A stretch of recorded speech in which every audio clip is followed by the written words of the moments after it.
Hi, folks. Thanks for choosing to listen to this episode. I just want to let you know before we get into it that I've done an overhaul on Patreon. So if you want to get early access to episodes, bonus episodes, and much more, head over there and sign up. Next week's episodes are already there waiting to be listened to. Okay, that's enough from me, so enjoy this episode.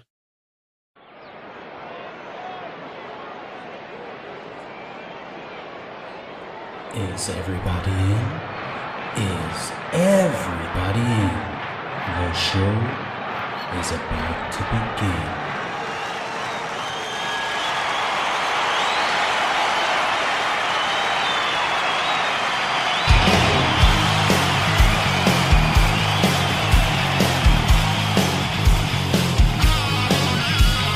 Welcome to the podcast, concerts that made us, interviews and stories, tales from the bus. We love taking you back to when it all went down, the greatest live shows and that cheering crowd sound. It's concerts that made us, concertsthatmadeus.com.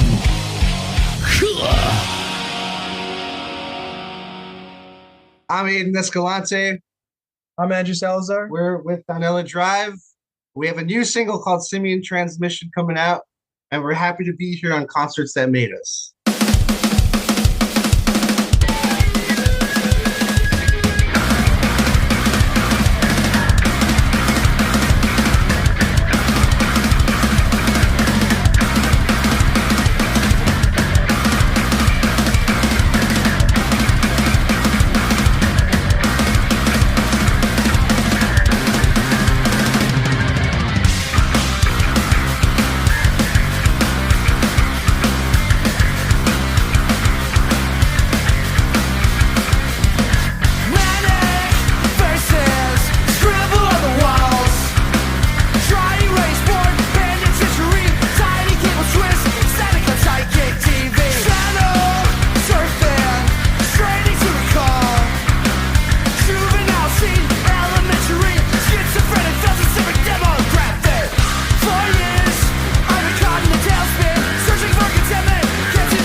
Guys, you're very welcome to Concerts That Made Us. Nice. Thank you for having us. Thank you for having us. Thank you. It's great now. I'm looking forward to diving into your music over the next bit. Now, Donella Drive recently released the track Simian Transmission, along with a pretty cool lyric video with some awesome artwork to it. Can you take us deeper into it? Yeah, man. I have a buddy, James. His pseudonym is Gun Show. He's done work for like Malibu Ken. I don't know if you really listen to like a lot of hip hop, but it was a collaboration between ASAP Rock, this rapper ASAP Rock, this electronic guy, Tobacco, and they did a record together. He did the art, and that's how I saw his art. And he's done stuff for like I think like Andrew WK. He's done a music video for him. And but I was always a fan of his art when that record came out, and I just reached out to him and asked him to do stuff for us, and we just hit it off right off the bat, man. And he's got a buddy who used to work for Adult Swim, who's been doing like freelance work. His name is Peter Karpik, and another person he had edit the video. I don't know the other guy's background per se. His name is Alec. I can't remember his last name. Redford, yeah. And so it was that video was a collaborative effort between them. Like Peter animated it, and Gun Show Made the artwork. That was his aesthetic, and then Alec did the editing. I think it came out really, really cool, man. Like I'm really happy. It looks all schizophrenic, so it really matches like what I feel. I love it. I love it. It's the track. It's off your upcoming album, which is out in February. Can you tell us what we can expect from the album? Yeah, man. It's like it's definitely. So I guess we kind of get thrown into like the funk metal category, I guess.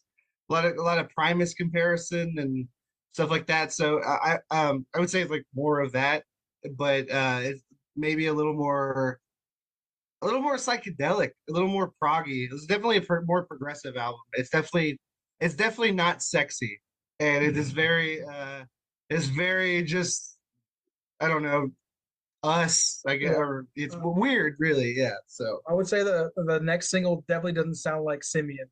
I think it's totally different jump in styles. Sort of like there's that funk metal thing there, the Primus, the Faith No More bit, but then I feel like there's like a Mars Volta it meets Megadeth kind of element. It's kind of the way I kind of look at it. It's kind of how it sounds to me. It's like I've been really striving for like I don't know. I love like early Metallica, like the early thrash metal stuff, Slayer and stuff like that. So incorporating more of those influences, but I don't know, putting them on acid. It's kind of the idea.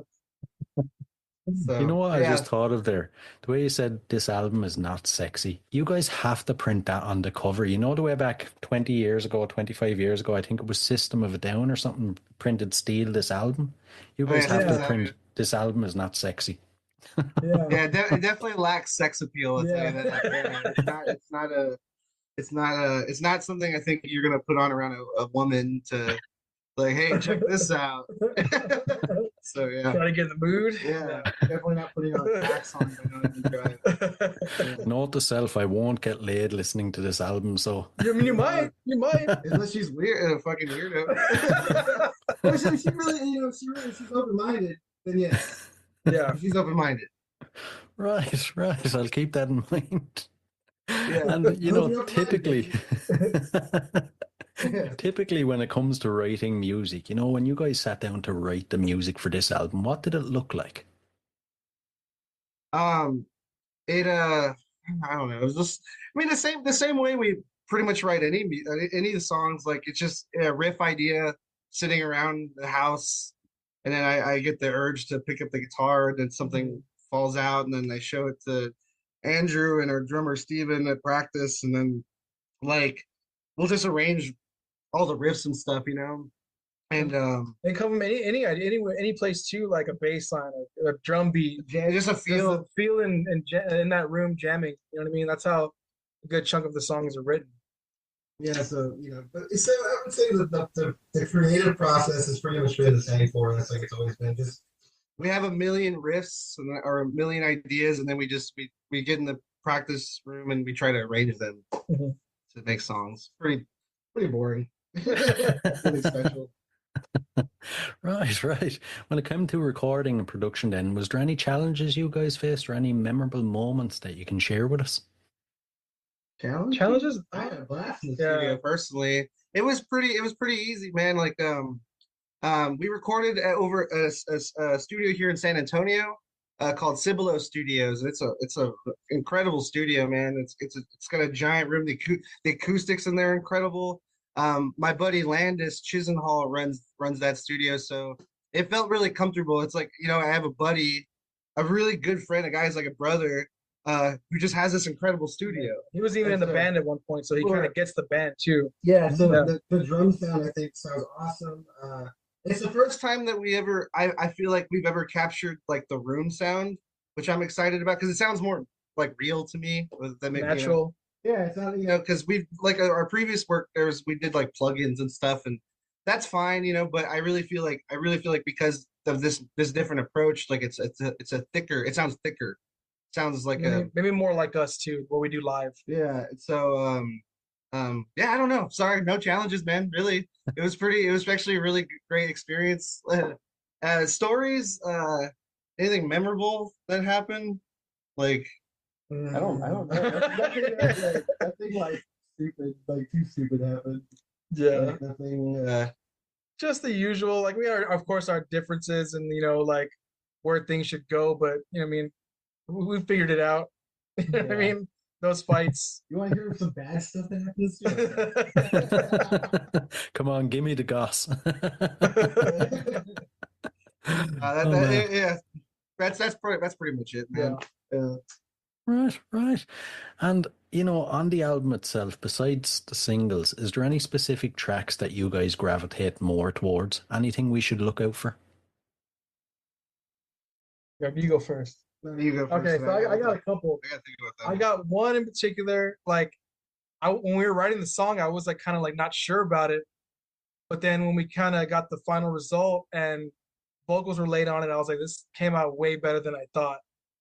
You know what I mean? And that's this weird combination where it's a combination of styles. It has like, it starts off as a doom song, and then it goes into like this like funky verse, and it's crazy. It's all kind of all over the place. There is one song that And then- I gotta take chords on this And then of course we have an outro song that almost has like a it's partly instrumental. It has a little minimal vocals, and it sounds almost like a trip hop kind of New York style influence. Have you heard of that band Air? They're a French band. Air. No, actually. They're really awesome. They're so like I think their hit was in the early 2000s. They had a song called "Sexy Boy," and it was That like in like rings Road a bell. Trip and movies like that. They're an incredible band. Yeah, One of my you favorite just bands. saw I just saw it here. It was awesome. But they do a lot of like vocoder stuff. And so it's like that song that he's talking about, like that trip hop song, I guess, like that was a lot of fun for me. I kind of see it as like, oh, I just made like my version of an Air song. It's kind of like the way I see it. There's another track. There's two tracks that I really love on this album.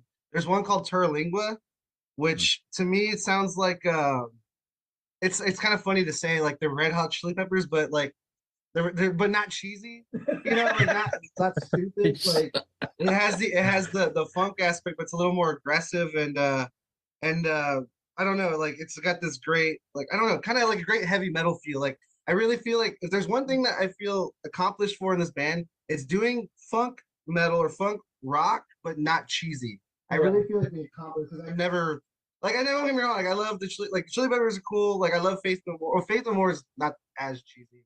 They're way better. But like Suicidal Tendencies, or Infectious Grooves, I feel like there's always this aspect of cheese to it. Like I don't know, wacky. We're wacky. And we don't do that. Like it's like darker. I don't know. Yeah, it's a little darker. Like yeah, I don't know, but yeah, Terlingua and Death Animation are two of my favorite songs on this record.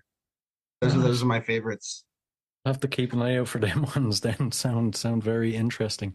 Now, the band, it formed back in 2012. If you guys from back then could see the band today, what do you think you'd say? Wow, that's a good question. That's a really good question. Don't do it. Quit now. You're gonna waste your life, kid. No, I would probably be like, if I knew what I know now, definitely probably just cut my ties with certain people. Oh yeah, we were definitely just get to the point. And to me, so I took over the vocals a couple of years ago. We had like what, like 4 different vocalists. Yeah. I don't think about it anymore. But we went through a lot of shit with other vocalists and other people, and for years, close friends, and my dad in particular is like, you need to just sing, you need to just do it. And I was like, no, like there's somebody with a really great voice out there. There wasn't. There isn't. Never found anybody.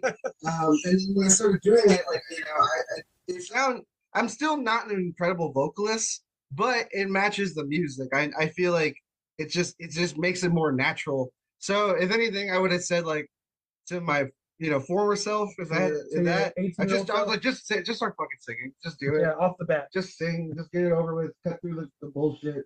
Yeah. That's probably about it, honestly. Yeah, that's what I'd say. I agree with that 100%. I like it. Right. The podcast is called Concerts That Made Us. So I have to ask you some concert-related questions. First off, awesome. As a concert goer, what concerts would you say have made you? God, that's a hard one too. I mean, I got my first one. What's your first one? I know my first one ever. I was 11 years old, and my mom actually took me backstage to see, and it was Metallica. But Oh, and yeah, that was my first concert ever. So that made me. And they diddled you. So no. That's very memorable. No. But I got to walk around backstage as a little kid. Holy crap! At a Metallica show. I didn't see them, but I'm sure they were like in their dressing rooms and stuff. But there was an opening band called COC, and we were in their dressing room. Like I said, and Corrosion Conformity. Me and my mom were back there hanging out with them. Jesus.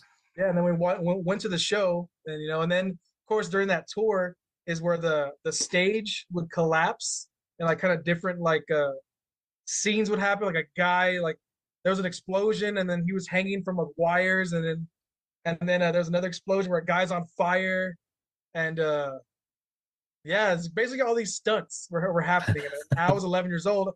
I'm thinking it's real, but it was just part of the show, And then my second one would probably be, I saw Slipknot. There was this tour called Tattoo the Earth, and my friend actually had won tickets the day before, and I'm probably 12 or 13 at this time, and it was Slipknot, Slayer, Seven Dust, Mudvayne, like this whole tour package of like new metal and metal at the time. And I just remember it was at this now it's called Cowboys, but it used to be called Far West Rodeo. And it was like in the parking lot, but the parking lot at the time was just dirt. And so every time they would mosh, and the pit would start like this like tornado of dirt would happen. So you couldn't even see the stage. We've seen a lot of we're actually in the concert industry. We've seen a lot of shows, man, like we do backstage experience. I'd say for me, the big one for me when I was a kid, so my dad used to play in a band called Pitbull Daycare, and they were like really popular for a minute. Like their music was like in that Saw. movie. It was in Saw, the first Saw movie, and it was in Scary Movie 4. Mm-hmm. It was in Scary Movie 4 with the beginning with Dr. Phil and Shaquille O'Neal. They're reenacting the Saw scene. Mm-hmm. That song that plays when Dr. Phil chops off his foot, like that's my dad's old band. Mm-hmm. Pitbull Daycare, but forgot the show, man. But like the whole day, man, like I was hanging out with Stephen Piercy from Rat. Yeah. He was like super. I was like 9, maybe 8 or 9. I was little, man. Like, but like I didn't even know who he was. He was just some dude, like. And my dad was like, they were all like buddy or whatever. And then Twisted Sister was headlining the show. At the same spot, actually. It's Cowboys. Yeah, it was outside, an outside stage, and I was watching Twisted Sister from the side of the stage, and my dad kept he dared me. He's like, man, I dare you to run up in front of the stage and like throw out the horns, and I was just like, I was all scared, but I was like, I'm gonna do it, and I did it. And then it was awesome, man. Like JJ French from Tristan Sid, the bass player, he I think he's a guitar player. I thought he was a bass player. I think he's a guitar I player. can't remember. Yeah. Either way, he picked me up and carried me across the stage. And Jeez. D Schneider jumped up, like high-fived me, and like it was awesome, man. Like that definitely was just like, yeah, I think I'm about this shit. Yeah. You can't Jesus, man. stop rock and roll, brother. That is absolutely crazy. They are, some of the best stories I think I've ever heard on the podcast. Nothing is going to top that. Oh, dude, we got a few, man. I'm not gonna lie, dude. Yeah. Like I said, we do backstage catering and hospitality. We've been doing that. I've been doing that forever, on and off. And I've been doing that, dude. Yeah. Like it's an amazing job, but it'll age you like 10 years, man. I'm actually 12 years old. But no, it's a cool job, man. You definitely work your ass off, but there's a lot of cool, a lot of really cool shit, man. Like I like last year I met Jack Black. I got to talk to him for a while. And we just talked about like video games. It's really all like, Fallout. He was like talking about Fallout and stuff like that. I talked, and then same year, actually like maybe a month or two prior, I met Dave Chappelle. Jeez. So like, there's little things like that happen. It's just really cool to be around that kind of energy all the time. Like, so I met Head from Korn the other day. Yeah. Oh yeah. Yeah. Jesus. So but yeah, but like I said, it even like out and about, like we went to a show one time here in town. It was at the drive-in. Oh yeah. Cedric, we met Cedric from Mars Volta at the drive-in. That was a big one for me. Yeah, like, and it was just by chance too. Like, we went to the show, amazing show, and then we went to the bar across the street, and then we were probably there maybe an hour or so, kind of mingling, whatever, had a few drinks, and then got a little buzz going, and we leave the bar, and then we see their bus still in front of the building, and like probably like a couple people, maybe like 5 to 8 people, not really a whole big crowd, and then Aidan, he's just like, is that Cedric? Is that Cedric? So we just run across the street. Mars Volta. Yeah. I've seen them as a tree. I love. Yeah. We've seen Volta twice. Yeah. That's been great. They're like one of my favorite bands ever. I seen Kiss when I was a kid was like a big thing for me too. I know, yeah, they're lame, but they, they're awesome. Seeing Guar too. Seeing Guar and what's his name? Dave Brocky. Dave Brocky, he's still alive. That was cool, man. And then like their manager gave me a bag of blood. And this is like when I was a kid too. And my dad told me, "Dad, just throw it, man." And I threw it, and it exploded in the back of some guy's head. That was really awesome. And then there was just like I don't know, it was pretty amazing. All that blood and jizz. It makes your blood, jizz, and urine. Yeah, I forgot the urine. Yeah, because that's when he would walk out with the giant, like the giant cuttlefish. The Cthulhu, yeah. Y'all know everybody. Yeah, we had a lot. We got stories, dude. Yeah. I met Van Halen one time. I did Van Halen during doing catering. That was crazy. I couldn't even think straight. Yeah, I couldn't even talk. He came in there and thanked us, and I was like, "Oh, nice to meet you." And then we met Chino. We actually played. We'll be on this question. Yeah, we'll be all day. We'll be on this question all day. You know what? I'm sure there's someone wandering now, listening or watching. Who's the bad guys? Who's the assholes that you've met, or have you? Well, it's not shocking. Dave Mustaine was a fucking total prick. He was, he was like, oh yeah, that's exactly what he was. Who else was a dick? I don't know who else was. Well, I thought Chino from Deftones. He's definitely like a little uppity. Like he's like the cool kid in high school. But I mean, I don't know. That one bothered him. I think he had a different experience. Yeah, no. I'm trying to think. Mine was actually a Backstreet Boy. Oh yeah, that's shocking. I had like a thing of dishes, and I thought, I'm walking out of the dining room with him. It's like a big bus tub of dishes, and he just says, "You're in my way." I was like, "Oh, okay, sorry, man." And he just walks past me, and then I let him through. And then I just walked out with bye. No, that's NSYNC. Ah, same. Yeah, Uh, yeah, but Right. he just said, "You're in my way," and I was like, oh, "I'm sorry, dude." yeah. Lovely. Sounds like a nice guy. Yeah, And your it was the own blonde one. shows then. Right, the blonde one. Yeah. We're not all blonde, no? Well, I don't know which one. Aaron Carr. I don't know. Bleach tits. Yeah, one of them. He had this like Was that the longer man Justin blonde hair. Timberlake was He was in? the real cute one. Yeah. Yeah. Right, right. And your own shows then. For any listeners that haven't been lucky enough to catch you guys live, what are they like? One of our shows. Well, I think we're pretty well rehearsed. Yeah. Like I mean, we sound like we usually get the compliment that we sound like the record, so I take that as like, okay, well, we play it really well live, you know. Yeah, we always get told we're the tightest band. That's one thing for sure. You can expect from us. We rehearse a lot. We play a lot. Have fun. It'd be fun if you come to one of our shows. You're gonna be we're gonna have fun. I always try to look at it like a just like I don't know, like a party or something. Like we're all just having fun. Yeah, we're having a good time. Yeah. Um, And kind of, I don't want to say we're virtuosos, but we're definitely showmen. Definitely not virtuoso. Yeah, definitely not virtuoso, but we're definitely showmen. Like, you know what I mean? You're gonna see a lot of like one guy told me, who's like, you guys always like, there's parts where in your music where different members can stand out. You know, there's the part where the drummer can do his thing, and then my brother does his thing, and then parts for me, like we kind of rotate. You know, parts where we can all stand out. You know what I mean? In the music. That's one thing you can look forward to when you see us. Come on down. Or we gotta go to Ireland. Yeah, let's go to Ireland. Let's go there. Yeah. I have family there too, like distant family in my, so I don't know. Maybe I'll go find my Irish roots. Yeah, trace your roots and play a show at the same time. Yeah. We'll fill you with Guinness and whiskey. I'm sorry? We'll fill you with Guinness and whiskey. Oh, yeah. Say no more. And the shows that you guys have played over your entire career, is there one that sits above the rest? Just couldn't have got any better.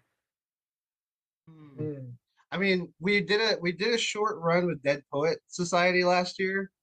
That was incredible. Yeah, that every night was amazing for us. Like it was sold out, or I think the only one that wasn't sold out was the last in Philadelphia. Yeah. And it was pretty close.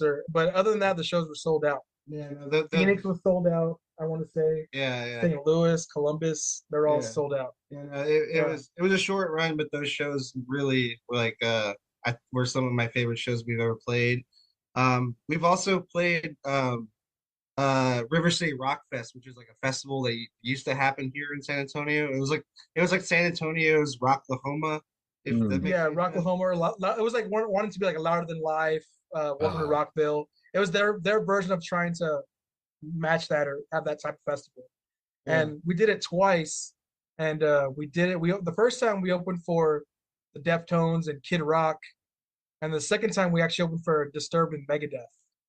Holy crap! Yeah, those shows are amazing. Those are really awesome shows. The second one was better in particular because we played later on in the show in the festival. I think we went on like 4:30, which is like kind of prime time midday, because the festival started at 11 or 12, and by 4 o'clock, by the time we went on 4:30, there was already thousands of people there.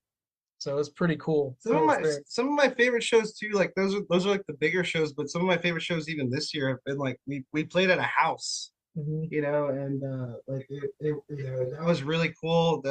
We played at a coffee shop earlier this year too. There's like maybe 20 people there. It was really small, but there's something about the energy was just like really, like, I don't know, it was really amazing.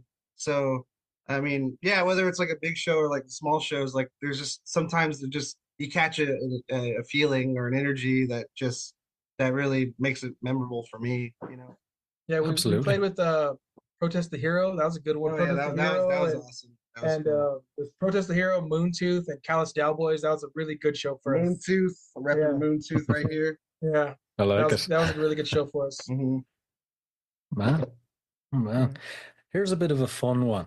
I'm intrigued now. I'm sure you guys are going to have a pretty funny answer. If we flip that around the worst show you guys have ever played. Everything went Oh, wrong, and dude. how did you overcome it? That's there's a couple of contenders. Yeah. Oh, dude, the Power Man 5000. That was That was atrocious. horrible. That was really bad. Like everything that could have gone wrong Went wrong. went wrong. We were opening for Power Man 5000. It was like 2018, right? Yeah, it was before COVID. I want to say it was 2018 or 19. Steven, our drummer, had just joined the band, and we jumped on a last minute show with Power Man 5000. But like, dude, everything went wrong. Yeah. Like first note, his head just went out. Yeah, it was fine for sound check. I'm sound checking. Oh, sounds great. We're good to go. Yeah. Literally, the first song, 20 seconds in, he plays the riff, and then I go to join him. First note, my amp shuts completely off. Yeah, Just dies. And then I'm trying to keep it alive, bust a string, bah. And I'm trying to avoid that string and keep going. Another string, bah. So I busted 2 strings in like fucking 2 minutes. Yeah, and so I have this like my backup pedal situation. So I basically have this pedal go straight to the PA, and you just ran through that the rest of the show. Well, I think after I got myself going, you unplugged yourself. Oh yeah, I unplugged myself.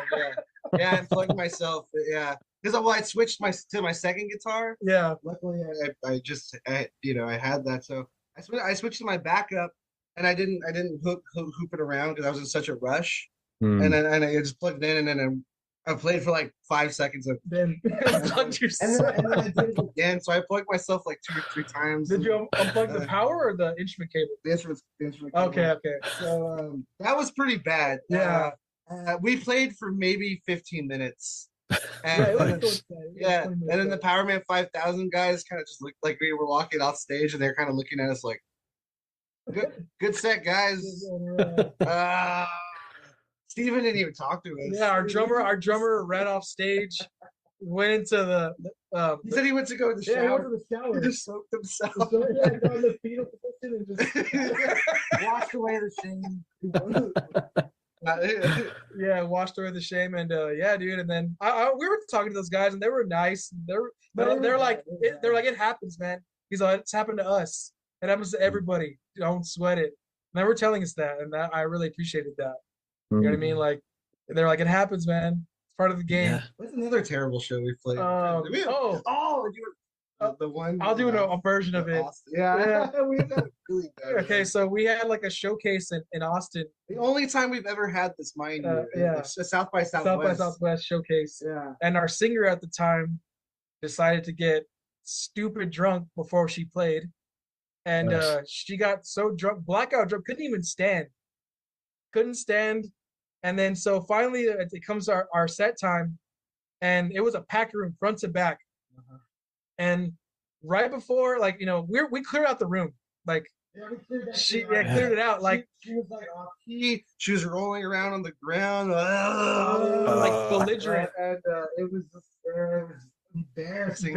And then at one point I tell her, I was like, hey, like he whispered in her ear. Yeah, I whispered in her ear. I was like, hey, can you just chill out? Like, you sound like shit. You sound horrible. Just relax.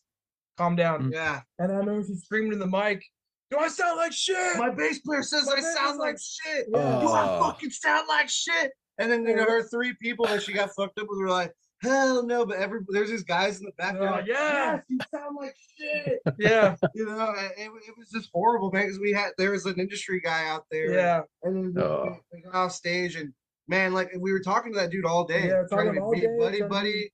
Mm. And then afterwards he's kind of just like this. He's just like, hey guys, like, and then he broke it down. He's like, hey, you guys, whenever I sign bands, he's like, you guys have everything I'm looking for. You got the sound, you got the look, you got this, you got that. And he says, but he's like, I will not touch her as your singer. Either fix her or get rid of her. Yeah, it was bad. Yeah. It was really, really bad. And then we went home in the van, and it was bad, man. Yeah, it was a long drive back to San Antonio. I'll say that. So, Jesus. Yeah. How long after did you fire? Yeah, those are probably our worst. Yeah. Man, Jesus. And when it comes to showtime, then how do you guys psych yourselves up, and then afterwards, how do you like to wind down? Honestly, for me, like, I don't know, like I'll like run a little bit, like do some stretching, drink coffee. It's nothing that crazy. Warm up, that's for sure. I gotta warm up. Local warm-ups, Yeah, But, warm my hands. I have to warm up at least like an hour before I play every time. So like the opening, like it sucks because like I try and catch the band that's playing before us, or you know what I mean. But usually I'm warming up. I have to warm up. yeah. So that's probably me. Drinking a lot of water. Like we're pretty like we don't get like too crazy before we play. Honestly, like the music is just too like I don't say it's challenging, but Very challenging. yeah, it is challenging. Yeah, no. Vocally, I'm not a strong singer. Like my voice, but I want to do like more. So sometimes I'm singing slightly outside my range or things like that. So it takes me a while to warm up. Like I have to warm up for at least an hour, and then afterwards doing the cool downs. It's actually really boring. Like it's not fun. But like it's just part of if you want to perform to a high standard, that's just part of what you have to do. The music requires that. It's not easy music. And that's one thing I'll say about it. Even like when we went on the run with Dead Poet, Jack the singer, like he even apologized after the tour. He was like, "Hey, I apologize, for not being very, I guess, talkative. You know what I mean? Not very not that he wasn't friendly, but he apologized. Like, he's like, I have to save my voice, every night. Yeah, I totally get it. Every night after the double. Yeah, he's one of us is professional, obviously. yeah. So yeah, it's very tasking. You know what I mean? If you want to be legit at this, you can't really get too trashed or anymore. Yeah, I mean you can, but you're gonna have a rough time. Yeah, you're gonna have a rough time. That's for sure. And before we dive into the last couple of questions, then future plans. We've heard about the album in February. Is there anything else you can share with us? Music videos. We've been collaborating with my buddies. His what would you call it? Kerosene. What would you call them? He's a videographer, and he's got a little group of really talented artists, and so that we've been collaborating with them on videos. We're gonna have another video for Terlingua soon. That's the goal. So we have a video for Mindless, the second single that we're aiming for December 4th for that to be out. And that'll be a video that we shot together. Like it's like a kind of looks like a B-rated horror movie in a way. Like it's really ugly. And I play this character named the Riff Creeper, and I wear this mask. And like it's just like a day in the life of a scumbag. Is basically I go into an alternate world, like an alternate reality, and then I become like the Rift Creeper is like my avatar or whatever. And so future plans is essentially like we've been having a lot of fun, kind of like world building, I guess. In collaborating with Gun Show and Kerosene, Thomas and Ronan, and just. Well, definitely in the future we're doing more stuff like that. There'll also be another video for Death Animation soon, too. So yeah, man, that's probably the shows, man. Hopefully more shows, hopefully a tour or two. That's usually the goal every time. You know what I mean? See what we can jump on, or maybe have our own tour as well. You know what I mean? Definitely have those two things happen. So more content and shows. That's the goal. Yeah, man. Sounds good. We'll dive into the last couple. There are a couple of fun random ones. First off, besides music and the band, what are you guys currently obsessed with? Ooh, yeah. I really like pretty much any band that I hear from Warp Records. They're like an electronic record label based out. I think they're from the UK, based out of the UK. But I really enjoy besides music that you're obsessed with. Oh, besides music. I don't know. I gotta go. What's your obsession that's not music? Yeah, you go first. I gotta think. What am I obsessed with? You love video games. Oh, yeah, I mean, I don't like video games. Yeah, I do like video games, but like I don't play video games as much as I used to. Like I like, I don't know, Metal Gear. You like Metal Gear Solid? Yeah. I like video games and I Yeah. like Weren't you playing Elder Scrolls or one of those games? you're combining like different. I don't know. Oh yeah, there's Dark Souls. I like Dark Souls. I'm not obsessed with Dark Souls. But you played it a lot. Oh yeah, I beat it the one time because I had a break during work. I beat it one time. Like, yeah, I'm never fucking playing this game again. It's so hard. I don't need the stress. When you have a lot of free time, yeah, you could spend 3 days on a boss. You know, that's what that game kind of is. Like, it's like the ultimate challenge. Like, I don't know. If I wouldn't say I was. Maybe I was. I used to be obsessed with it. Used to be. I got really. I'm like, I'm gonna fucking beat this game. Like, yeah. No. And me, I'm pretty basic. Like, I love movies. I love watching movies. Yeah. I check out movies all the time. You know, me and my family, and then I just go back to the gym. I try and do that. So it's literally just movies, music, gym. That's pretty much it. I'm pretty simple. I would say the same minus the gym. Yeah. You know, a lot of film. I love film. Yeah. And yeah, I don't know. That's probably about it. Yeah. I don't really think of anything else. Not too Art, bad. I guess. Yeah, sure. Yeah. Why not? Yeah. The final question. So, what's your go-to album? An album you constantly revisit? Ooh, that's so got one, tough, man. man. That is so tough. One of my favorites to revisit. I put it on consciously. I love Run the Jewels. They're a hip hop group. They Run the Jewels 3. That's like one of my favorite albums. I put that on unconsciously sometimes. Like if I don't know what else to put on, I'll throw on that. Or I put on Dots and Loops by Stereolab a lot. Like that's another like album that like I feel like I always hear something new when I listen to it too. Tortoise, there's a band called Tortoise. They have an album called TNT that I really really love. I got a few records that I'm always going back to. Shit, man, even Kill 'Em All by Metallica. I would love Kill 'Em All. That's the best Metallica record. So I always go to that one. Like it's the one that I could listen to and still get inspired by. It's just so there's such a inspiring energy to that record. You know, so that's a few of mine. Yeah. What are you? I probably go into like stuff like grew up on as a kid for sure. It's probably either Ride the Lightning or Master by Metallica. Probably either The Real Thing by Faith No More or Angel Dust by Faith No More. Angel Dust. Meshuggah, either Chaos Sphere or Destroy Race and Prove. What else?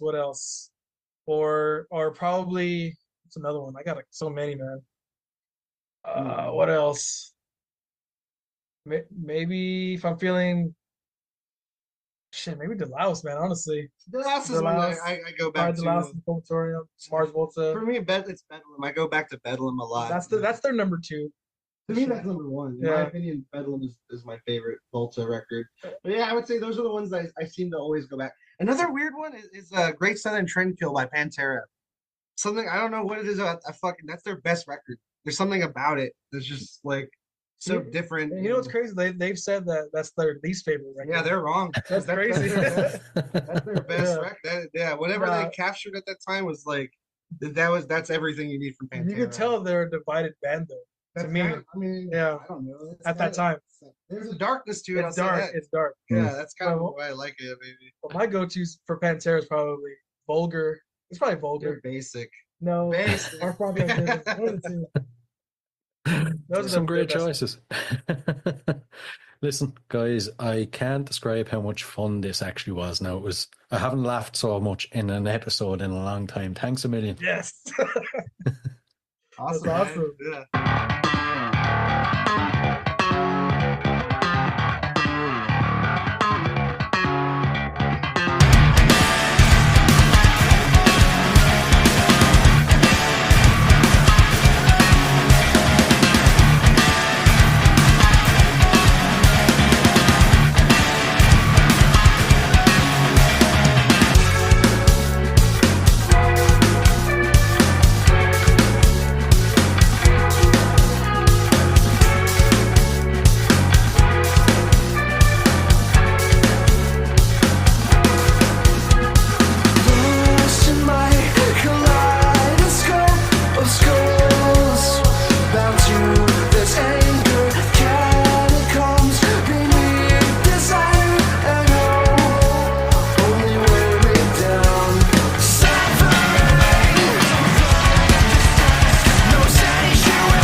Hey guys, I really hope you enjoyed this episode. If you did, please rate and review us on iTunes and Spotify.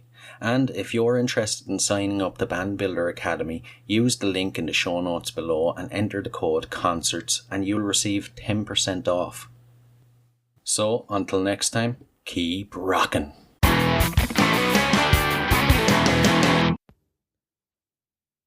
Hey, what are you guys still doing here? The show's over. It's over. You can go home. Go on. We'll see you next time. We'll be here.